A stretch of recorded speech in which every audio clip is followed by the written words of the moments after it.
Hey everybody, I'm Mike Norsha. We want to welcome you to day one of Ram Industry Week 2020. It's certainly been a crazy year.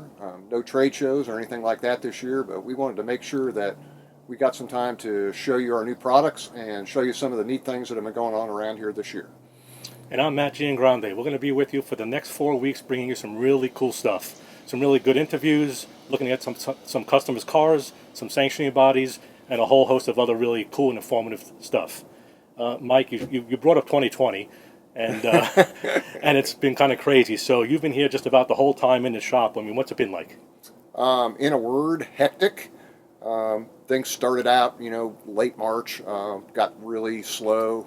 We weren't really sure what was going to go on from that point.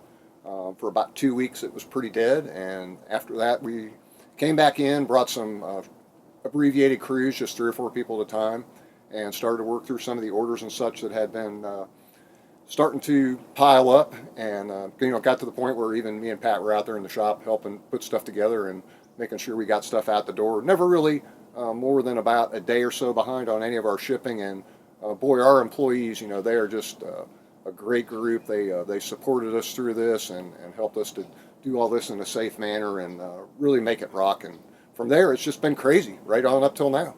So I guess, Mike, there's been so many folks at home for one reason or another that a lot of their projects have been either pushed off in a corner and they're finally blowing the cobwebs off of them and starting to work on them. So I guess that's part of the reason why we've got so many things going on. I think that you're probably exactly right on that. And, in addition to that, we've used a lot of that time to work on some of our internal processes, to work on new products. We've worked on digitizing and fine-tuning instruction sheets to make sure we've got everything on the website to make it easy for folks to be able to deal with the products as well.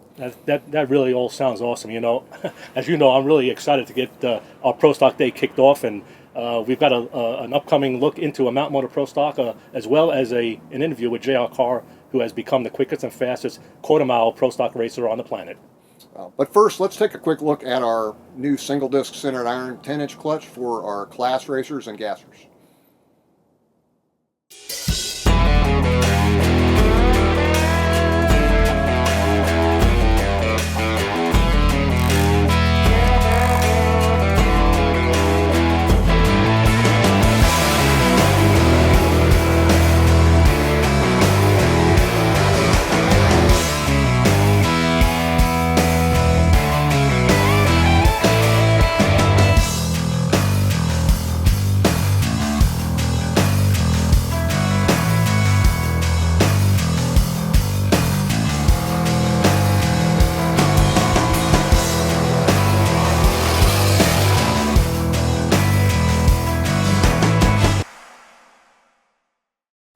Mike, it seems like class and gasser racing has really made quite the resurgence as of late, and there's so many hardcore stick shift guys that are keeping this stuff alive. The classic Gear Jammers, Ozark Mountain Super Shifters, the Pro Stick Group, and of course the Southeast Gassers, and these guys are just hardcore stick shift racers. There's no doubt about it, and one of the issues we've had over the years with some of these applications is fitment of a good single centered iron clutch for those applications. So one of the things we've worked on over the last few months is a new billet 10-inch model of the single iron, and what that's allowed us to do is to reduce the overall height of the unit as well as the diameter some.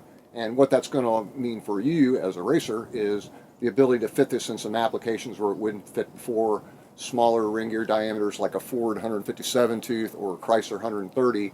All of a sudden now we've got something we can put in those applications. And Ram's collaborated with Cale and Tinsy Aronson of Black Magic Clutches to help design this unit, and Tinsy's been nice enough to tell us a little bit about it and take us through it. Hey guys, Tinsy at Black Magic Clutches here. We have been working with Ram for a many number of years, going all the way back to our Outlaw 10.5 days, where Cale campaigned one of the only naturally aspirated 10.5 cars on the planet, let alone with a 5-speed and a clutch. We continued to work together in our adventures in Pro Stock, as well as some of our tuning opportunities overseas.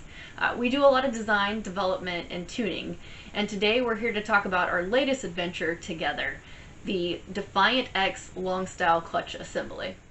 In today's market of ever-increasing popularity of high horsepower street strip and drag week type applications, in addition to traditional stock, super stock, and bracket racing applications, The need for an adjustable clutch with maximum tunability and the ability for maximized endurance has become a necessity.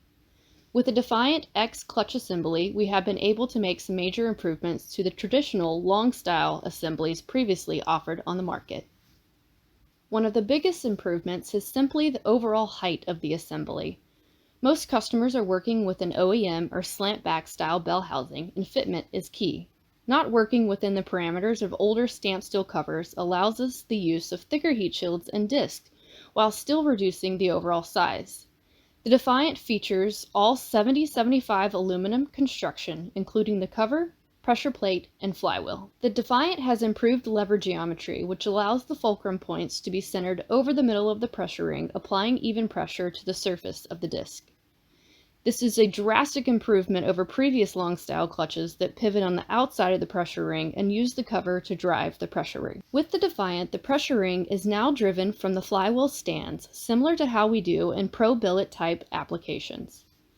This feature increases strength and its ability to remain flat for more consistent wear across the disc throughout its life cycle. Additionally, this allows the movement of the lever pivot points and gives us the ability to have smoother lever movement and an optimized control of the applied pressure from the levers. The levers are designed and tested through use of our clutch dyno, coupled with our years of experience and vast amount of track data to precisely determine the amount of pressure applied at any given RPM and control it according to the needs of the racer. The pivot point being moved inward also helps with tight bell housing clearance issues.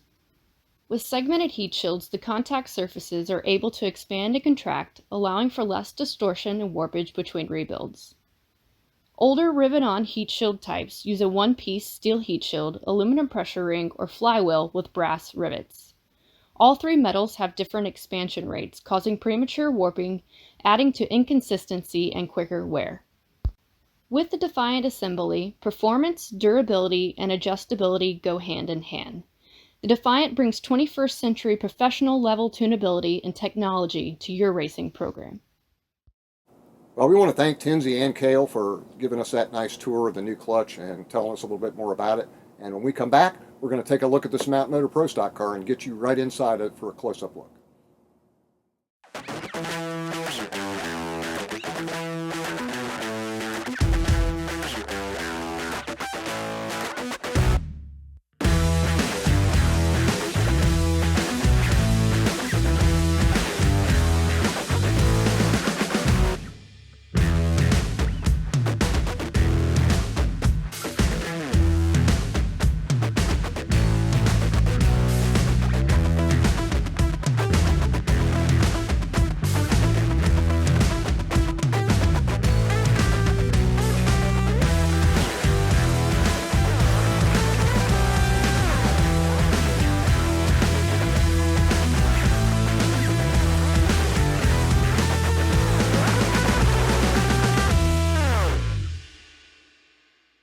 All right, we're back now, and I'm with Matt Giangrande, and we're joined by John Peterson, who's the car chief on the Team Aruba Mountain Motor Pro Stocker, and we're going to take an up-close look at this car and get you a little more information.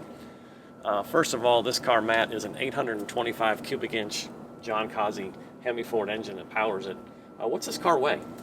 These cars are mandated to weigh 2,400 pounds at a minimum, Pat.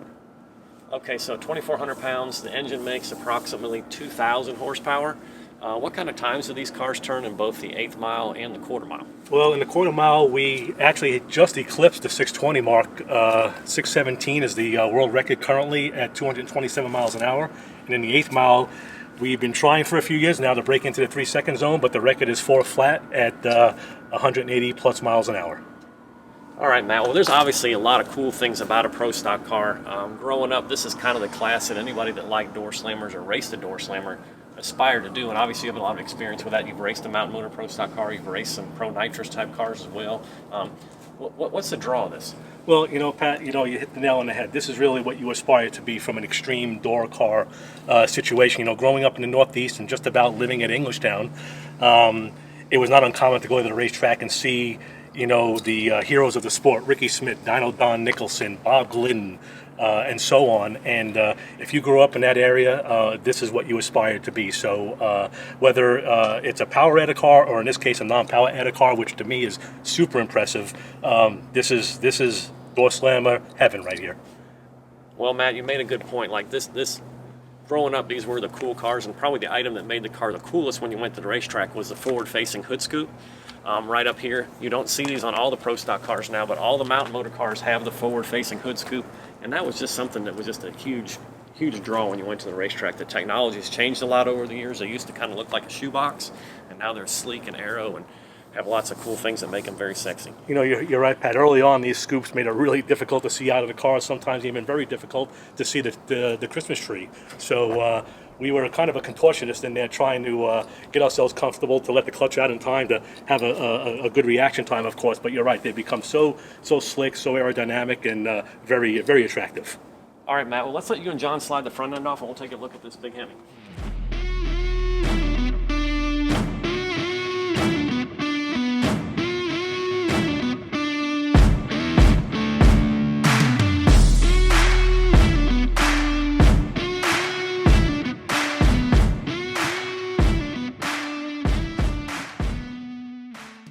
Okay, we're going to take an up-close look at the engine right now, and as you can see, this thing is massive. The valve covers alone are just gigantic. Much like a growing teenager, this thing takes a lot to feed it. So, John, how much fuel does one of these things burn on one of these 6.2-second runs? About a gallon. Okay, so we're using about a gallon of fuel, and that's racing gasoline? Yes, Q16. Okay, and that's a VP fuel? Yes. All right, and then how much oil is this thing? This tank is massive. Look at It should have about 10 quarts in it. Okay, so 10 quarts of oil. And then the induction system on this thing is just incredible. We're going to pull the hood scoop off here in a second and show you, but it's actually got 4 two-barrel carburetors on it. So, John, if we can pull that off, we can take an up-close look.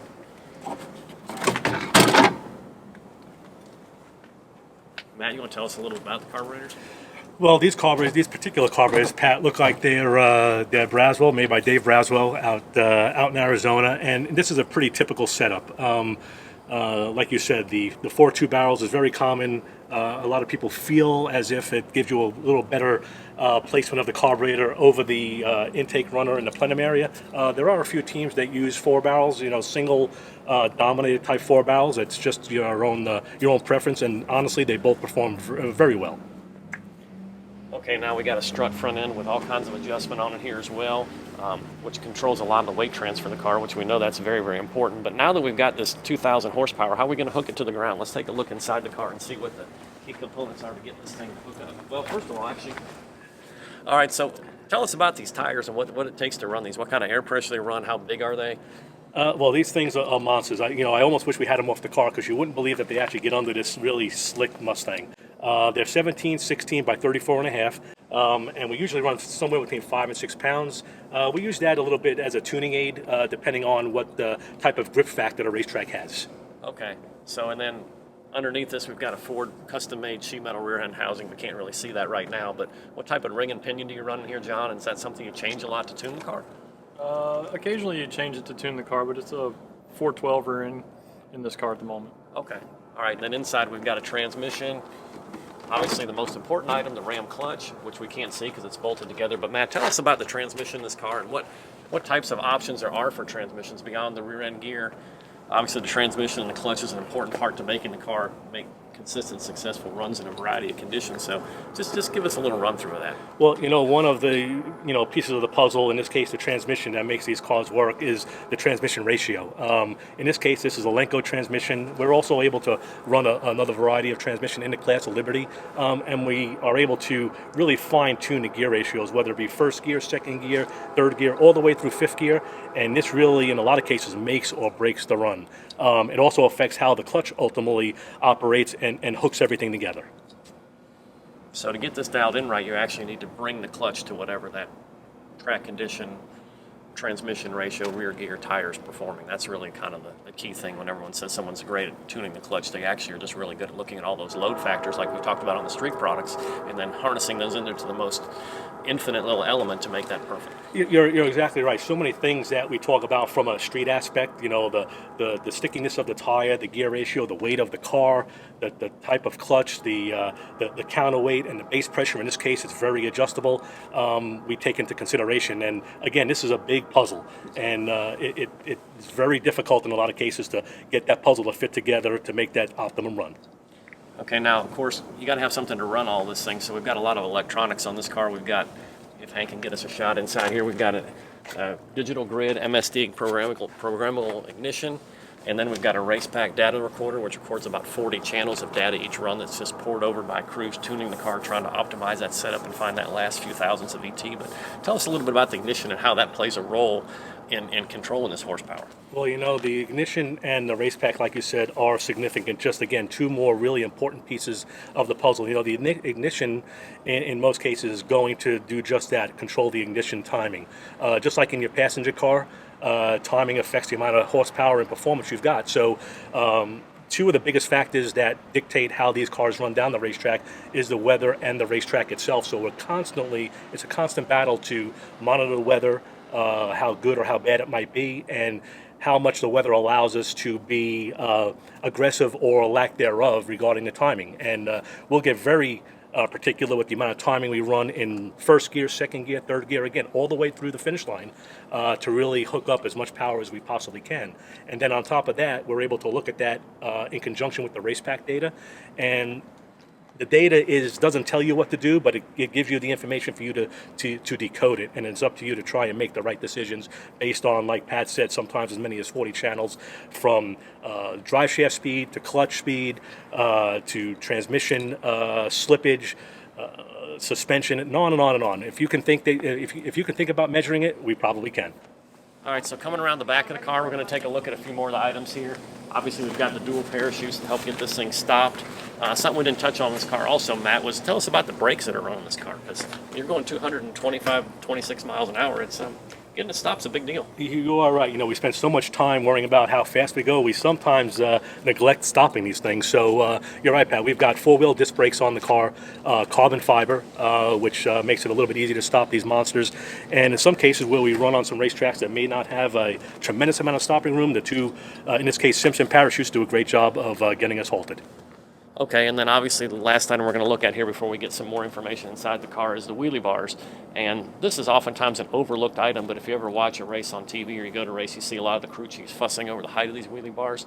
This is actually what starts the whole run in motion. This is what breaks the initial traction and gives you a little bit of tire slip and optimizes the acceleration of the car. And so you're going to see crews just pour over this time and time again, trying to dial this in and find that perfect setup. And they'll set those, a 1/16 of an inch might be the difference between a great run and a so-so run. When we come back, Matt's going to jump in the car and he's going to show us what it takes to make a run on one of these monsters.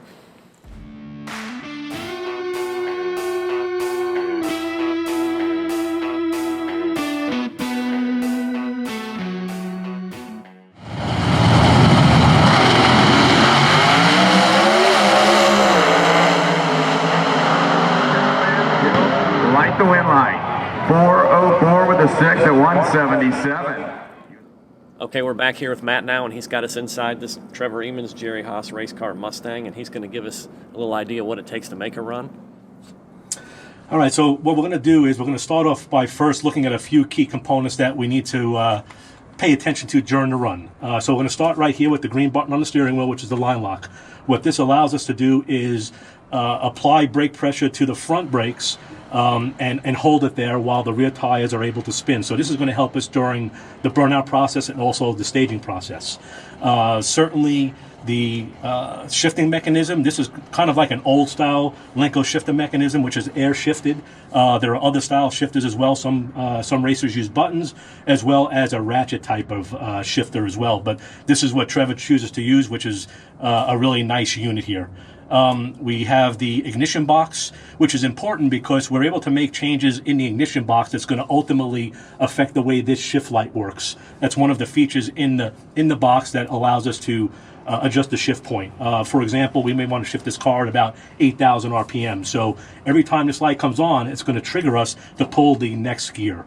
One of the other key things that we need to worry about is the parachute handle, of course, because as fast as we're trying to go, like I said earlier, we sometimes forget about stopping these monsters. So again, this is the parachute handle, which hopefully we make a nice clean run we're able to get to. So let's backtrack. Let's start with the burnout. So what will happen is the crew will pull us up into the water box, and usually we try and get the tire pretty wet, about one rotation, and stop the car right at the end of the puddle, so to say. So at that point, what we do is we pump the brake up and hit the line lock like I referenced before, and we'll usually set anywhere between 300 and 500 pounds of brake pressure. Again, this locks the front brakes, allows the rear tires to spin easily. So with that being said, we'll pull the car into fourth gear, and we'll let the clutch out, and just about the time the tires get moving, we will pull it into high gear and let the line lock go, and we come out of the water during the burnout process. We usually try and burn out in a particular spot at the starting line where the crew is kind of determined where we're going to stage the car. Sometimes that's right in the middle, sometimes it's a little bit off to the side, just depending on, again, the condition of the racetrack. So what will happen is, as we come to a stop, we'll push the clutch back in, we'll put it back in low gear, and we'll put it in reverse. So we'll back up from the run. As we back up from the run, my lovely wife, in my case, Jennifer, backs us up, and she gets us where we want to stage the car. We usually get somewhere between 20 and 30 feet behind the starting line in a lot of cases. And then what that allows us to do is kind of fine-tune exactly where we want to be on the starting line. And usually there's another crew member behind us that kind of steers us up. So my wife kind of positions us about a foot from the starting line.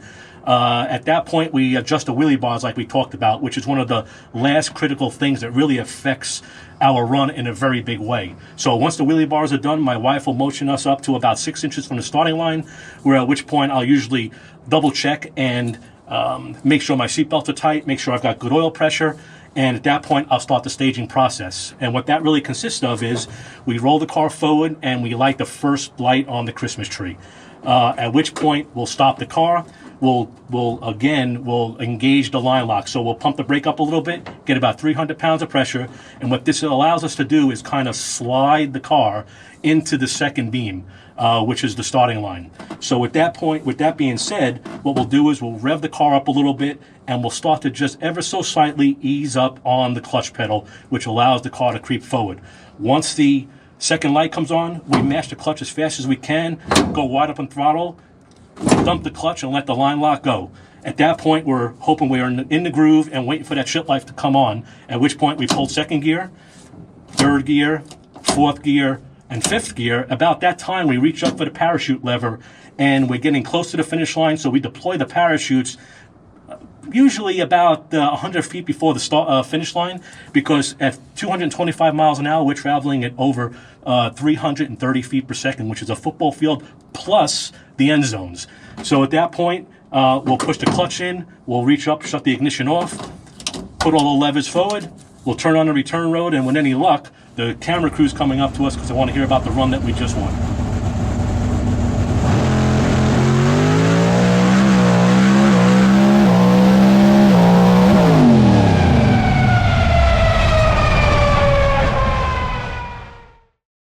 All right, Matt, thank you for taking us through that. Obviously, there's a lot more going on inside this car than people realize. It looks pretty easy from the grandstands, but between trying to get the right gearing, clutch setup, engine timing, wheelie bar settings, that's just about half the equation. The driver really does make the other half of the difference. You know, you're right, Pat. This is a 6-second thrill ride that no amusement park could ever come close to matching.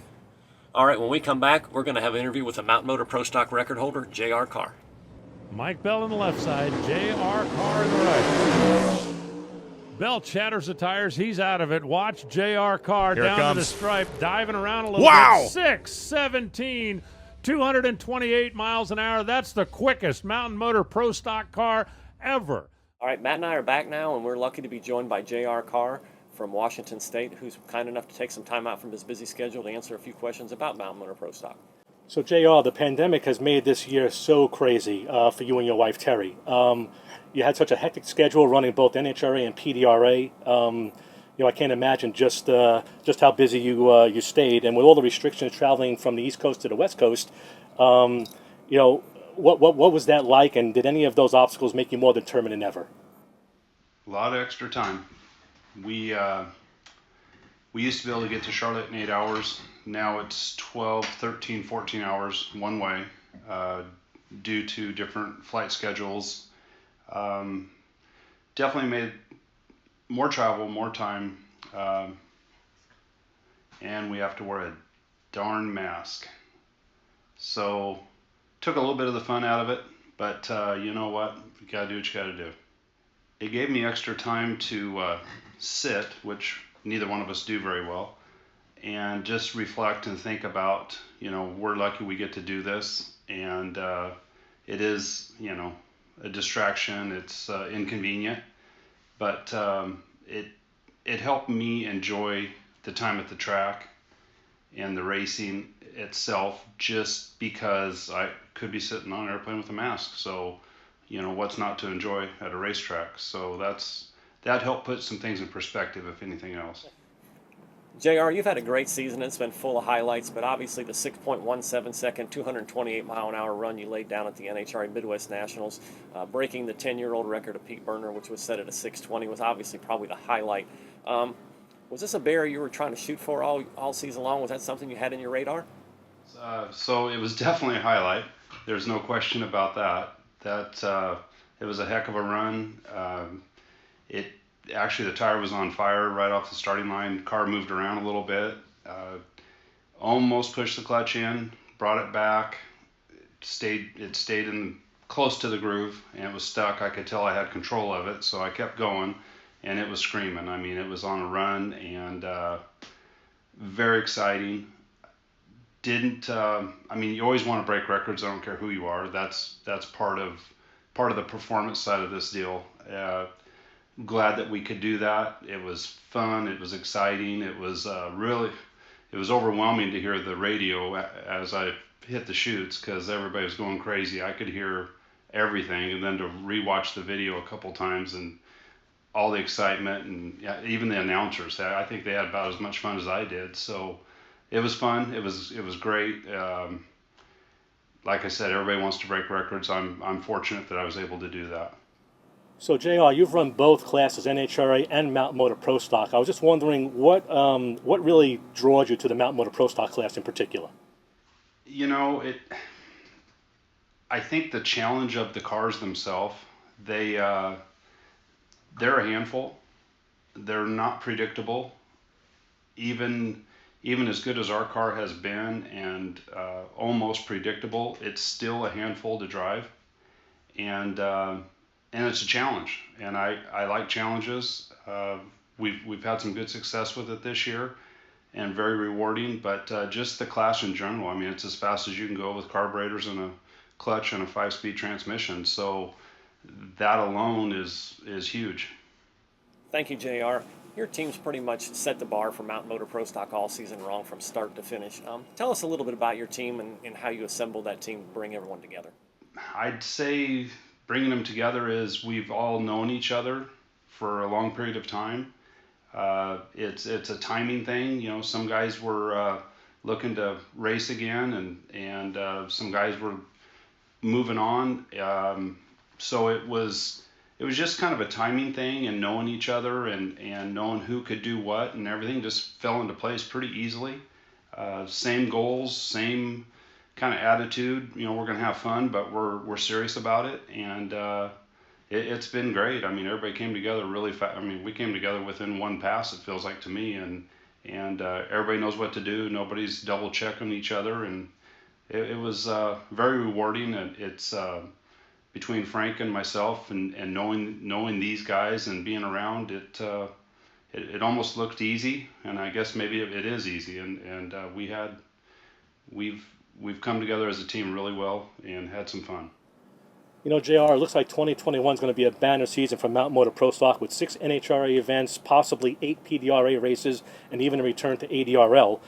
Building on your team's success over the past few seasons, what does 2021 look like for you guys? It looks like we're going to start with exactly what we left off with, and that is going to help all of us, because we're going to go do the same thing we've done this year. No changes to speak of. Just continue to pick away at the performance on my behalf, on the car. The crew, they don't need any picking on. Frank picks on them enough as it is, but and they give it back, which is actually fun to watch. It's good just to be a spectator in our pit. We have a good time, but no, we're going to hit the ground running, and I plan on good things to happen for all of us. I would like to thank Pat and Mike Norsha. You guys build a tremendous product. It's set a record again and won some races and some #1 qualifiers. You guys should be happy with your company. Also, we're happy with our with F5 Motorsports and our group, and good luck to all of us next year. Well, that's going to be it for today. We want to thank you for joining us. We want to thank everybody who helped us out today. JR Carr for that excellent interview, Trevor Eamon for letting us borrow his car, and John Peterson for helping out with that as well. And we also want to thank Cale and Tinsey for that insight into the billet 10-inch clutch. When we come back next time, we're going to be taking a look at stick shift drag racing classes around the country, and we'll also have a close look at our Mustang and Challenger clutches. So we hope you come back.